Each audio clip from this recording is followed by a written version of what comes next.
Hello बच्चों, चलिए प्रश्न को देखते हैं।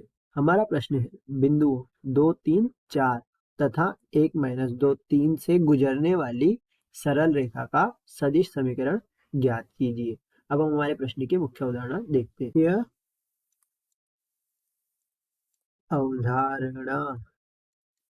तो हमारे प्रश्न की मुख्य उदाहरण क्या है? हमें सदिश समीकरण ज्ञात करनी है।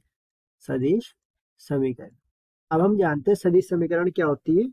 आर वेक्टर बराबर A vector plus lambda B vector minus A vector. तो हम इसे समीकरण एक ले लेते हैं। अब हम हमारे प्रश्न में देखते हैं हमें क्या क्या दे रखा। हमें एक बिंदु दे रखा 2, 3 और 4। तो हम इसे बिंदु ए मान लेते हैं।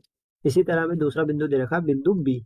इसे हम बिंदु बी मान लेते हैं, जिसके निर्देशांक 1 माइनस 2 और 3। अब हम इन बिंदुओं के स्थिति सदिश ज्ञात कर लेते हैं। तो बिंदु ए का स्थिति सदिश ए वेक्टर बराबर 2i plus 3j plus 4k। इसी तरह बिंदु बी का स्थिति सदिश बी वेक्टर बराबर i minus 2j plus 3k। अब हम B vector minus A vector का मान निकालते हैं।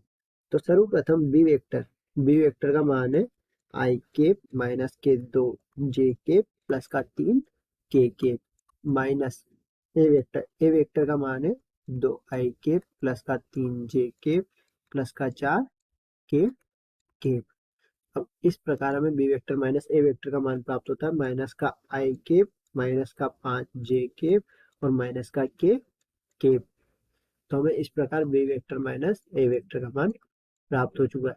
समीकरण एक में हम मान रखते हैं। तो समीकरण एक में मान रखने पर हमारी समीकरण एक क्या थी? आर वेक्टर बराबर ए वेक्टर। अब ए वेक्टर का मान हम देखते हैं 2i प्लस का 3j प्लस का 4k plus lambda B vector minus A vector, जिसका मान है माइनस का i माइनस का 5j माइनस का k। इस प्रकार हमें सरल रेखा का सदिश समीकरण प्राप्त हो जाता है। आशा करते हैं आपको प्रश्न समझ में आया होगा। धन्यवाद।